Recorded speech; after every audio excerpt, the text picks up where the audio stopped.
કે શરૂઆત ક્યાંથી થાય? સગાઈથી. તો સગાઈમાં પુરુષ અને મહિલાઓ કુલ મળીને 21 જણાથી વધારે વ્યક્તિઓએ સગાઈમાં જઈ શકશે નહીં. સગાઈમાં પોતાના કુટુંબમાં તલના જે હગા હોય એને લઈ જવા, બીજાને કોઈને આમંત્રણ આપવું નહીં. સમાજના તમામ પ્રકારના પ્રસંગોમાં કોઈ પણ પ્રસંગ હોય એની અંદર ઓઢામણામાં કપડા કે દાગીના લઈ જવા નહીં.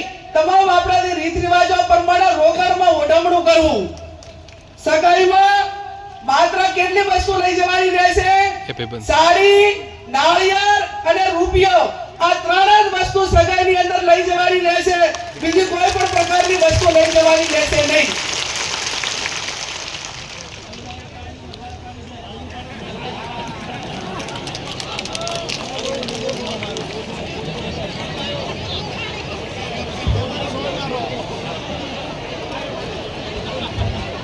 મુદ્દા નંબર 2, લગ્ન તારીખો નક્કી કરવા બાબત. ઘણા બધા સમાજો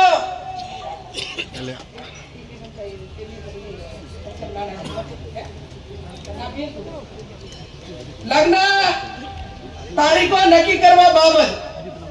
તો આપણો સમાજ આજે એવું નક્કી કરે છે વગરની ધરતીમાં જગદીશભાઈ ઠાકોર સાહેબ કે 12 માસ લગ્નથી આજે પશુપાલન હોય, ખેતીવાડી હોય, ધંધા રોજગાર બધા ખોરંભે જાય છે.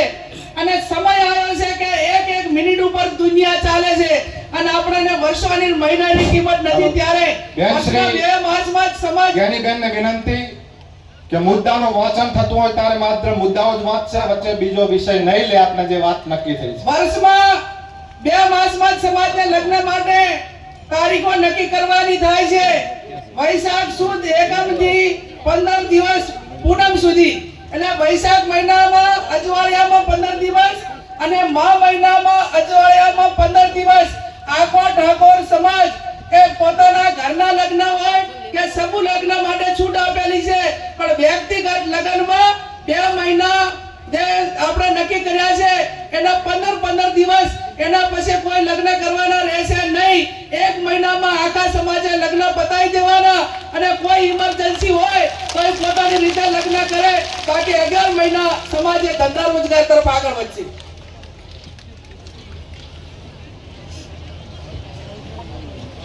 મુદ્દા નંબર 3, સગાઈ કર્યા પછી લગ્ન કરવાના હોય ત્યારે લગ્ન મૂકવાની પ્રથા સદંતર બંધ કરવામાં આવે છે.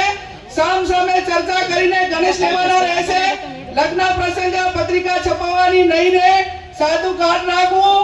મોબાઈલ ફોનથી ડિજિટલ આમંત્રણ આપી શકાશે. ટૂંક પ્રસંગે આમંત્રણ કે રાવણું રાખવું નહીં. સામાજિક પ્રસંગે રાજકીય આગેવાનો હાજર ન રહી શકે તો કોઈએ આગ્રહ કરવો નહીં અને કોઈએ નારાજગી વ્યક્ત કરવી નહીં.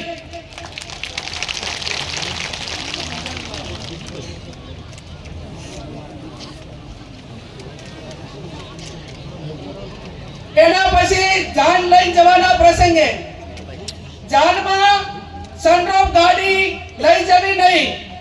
જાનમાં 11 થી વધારે વાહનો લઈ જવા નહીં. જાનમાં ગાડીઓની લાઈન લગાવવી નહીં. જાનમાં મહિલાઓ અને પુરુષો કુલ મળીને 100 વ્યક્તિઓએ જવાનું રહેશે. જે 10 વર્ષની ઉંમરનું બાળક હશે તે વ્યક્તિ ગણાશે. જાનમાં વધુમાં વધુ 2 ઢોલ લઈ જવાના રહેશે અને જાનમાં શરણાઈ લઈ જવા માટેની છૂટ આપવામાં આવે છે. બીજા કોઈ લઈ જવાના નથી.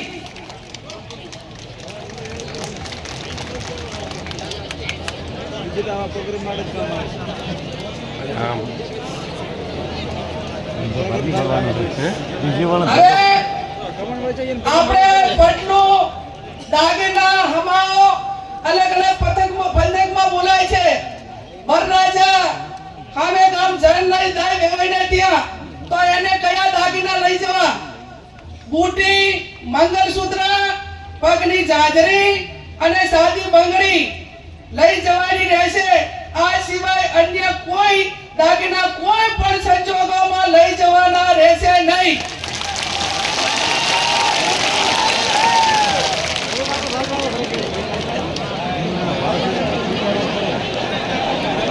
સાદી બંગડી એટલે અને જેને પૈસા ઘણા હોય બહુ પાડીને આવે ત્યારે જેટલા તોલા પહેરાવું એટલું પહેરાવજો. માનો આપણે ભાઈ ત્યાં ગામે ગામ જ્યારે જાન લઈને જઈએ અને પટલાની અંદર આટલી 4 વસ્તુ જ રહેશે. લગ્ન પ્રસંગે હલ્દી રસમ એન્ટ્રી મારવાની પ્રથા આ તમામ પ્રકારની રસમો બંધ કરવામાં આવે છે.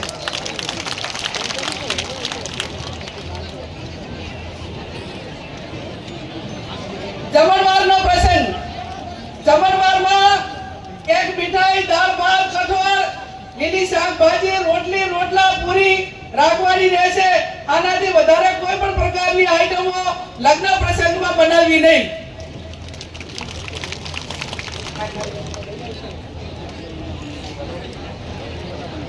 જમણવારમાં છાશ રાખવી હોય તો રાખી શકાશે.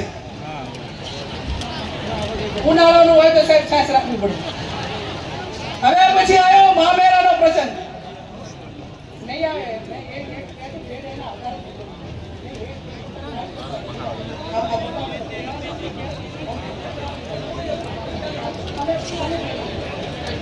તમે ઘરે શાંતિ મુદ્દા નંબર 7 બોલવા જે મામેરાનો પ્રસંગ. મામેરામાં મહિલા અને પુરુષ સાથે વધુમાં વધુ 100 ની સંખ્યા લઈ જવાની રહેશે. મામેરામાં વધુમાં વધુ તમામ પ્રકારના 11 વાહનો લઈ જવાના રહેશે. મામેરામાં કપડાની ઓઢવણી પ્રથા સદંતર બંધ કરવામાં આવે છે. તેની જગ્યાએ જે માંડવિયા હોય, જે આપણા પ્રસંગો હોય એ ઢાળા પ્રમાણે રોકડમાં ઓઢવણું કરવાનું રહેશે. મામેરામાં ઓછામાં ઓછા એ 11,000 અને વધુમાં વધુ જે દાનમાં મેળવવાના એ 1,51,000 થી વધારે જાહેરમાં કોઈ રકમ મૂકી શકાશે નહીં. મામેરા પ્રકારમાં તમામ પ્રકારના દાગીના લેવા લઈ જવાની પ્રથા બંધ કરવામાં આવે છે. અને તમામને દાગીના લઈ દેવા હોય તો એ આગળ દાડે આપી આવે અથવા તો પછી અઠવાડિયા પછી બારી ઢાળમાં એ દિવસે આ 1,51,000 થી વધારથી કોઈ પણ પ્રકારની રકમ એ વધારે જાહેર માંડવામાં કે ઢાલમાં મૂકવાની રહેશે નહીં.